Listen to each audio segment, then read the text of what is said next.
বিরুদ্ধে অভিযোগ, আপনি অনিল দাসকে রাস্তায় ধরে মারধর করেছেন এবং মুখে কালো কালি লাগিয়ে দিচ্ছেন, কি বলবেন? অনিল দাস কি? উনি কি করেন? কি হয়েছে ঘটনা? না, অনিল দাস কি করেন? কি পার্টি করেন? ও কোনো পার্টি করে না, এখন একটা সংস্থার সঙ্গে যুক্ত।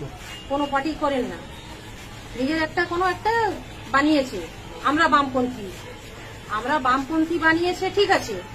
তো এইবারে ব্যাপারটা হচ্ছে এই যে একজন, দুজন, তিনজনের কাছ থেকে 50,000 টাকা করে টাকা নিয়েছে 2 বছর আগে।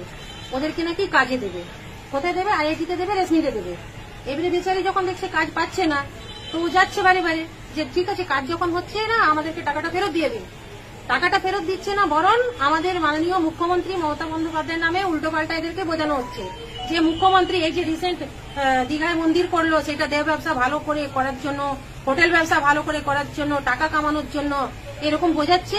তারপরে এদের সঙ্গে যখন দেখা হয়েছে অন্ধকারে, এই মহিলাটার সাথে আর এই খুশবুর সাথে শাড়ি টানাটানি করেছে, চল না নিয়ে যাবো, চল না, এরকম গায়ে হাত দিয়ে বলছে চল না দীঘা ঘোরাতে নিয়ে যাবো, তোদের মুখ্যমন্ত্রী তো দীঘায় জগন্নাথ মন্দির করেছে।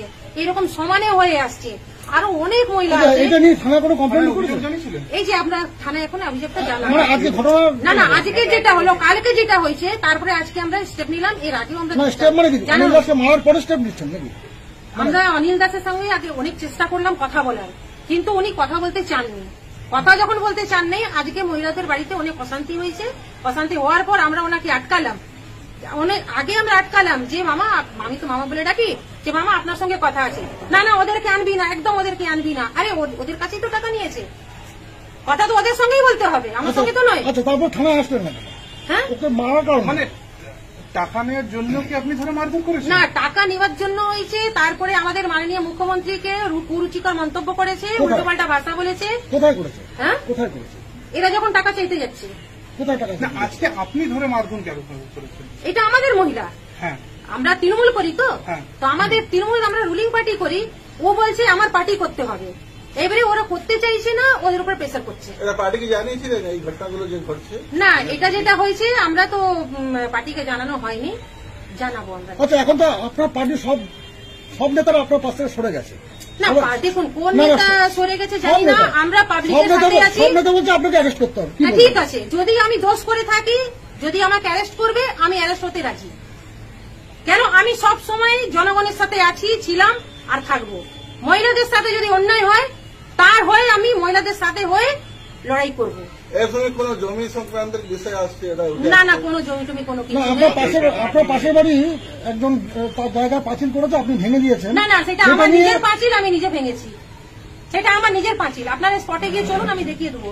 ওইটা আমার নিজের পাঁচিল। ওইটা নিয়ে আজকে ওরা একটা ওটা ভঙ্গি করার জন্য। না, ওইটা ভুল, ওইটা ভুল। না না, একদম না, এটা ভুল কথা, আমাকে বদনাম করার জন্য।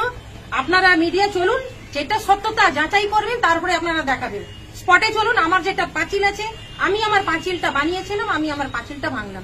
এটা আমার বাড়ির পাঁচিল। আচ্ছা, আপনি ওই দোকানে ঢুকে আপনি ওই রঙের ইয়েটা ঢাললেন কেন?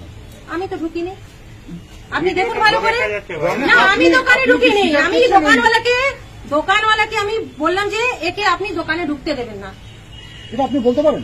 হ্যাঁ, বলতে পারেন। একটা মহিলার উপরে যখন অত্যাচার হবে, মহিলার শাড়ি টানাটানি হবে, আমি বলবো না? মহিলার শাড়ি টানাটানি কোথায় হয়েছে? জিজ্ঞেস করুন ওদেরকে কোথায় টানাটানি হয়েছে। কবে হয়েছে? অনেকবার হয়েছে। তা কমপ্লেন হয়নি কেন? সেটা হবে। মহিলাদের উপরে অন্যায় হলে বেবি কলে সবসময় মহিলাদের সাথে আছে, ছিল, থাকবে। মানে আপনি মারধর করে থাকবেন না অভিযোগ জানিয়ে থাকবেন? অভিযোগও জানাবো আর মারধর, কিন্তু অভিযোগ তো আপনি জানাননি, এর আগে জানাননি। যদি মনে হয় মহিলাদের সাথে আমি ছিলাম, আছি আর থাকবো। এই যে সাদা জামা পরে, সাদা কুর্তা পরে, মহিলাদের সাথে শাড়ি টানা টানি, মহিলাদের উপরে অত্যাচার, অন্যায়, বেবি কলে কোনোদিন সহ্য করবে না। মারধর কেন? ওনাকে আমি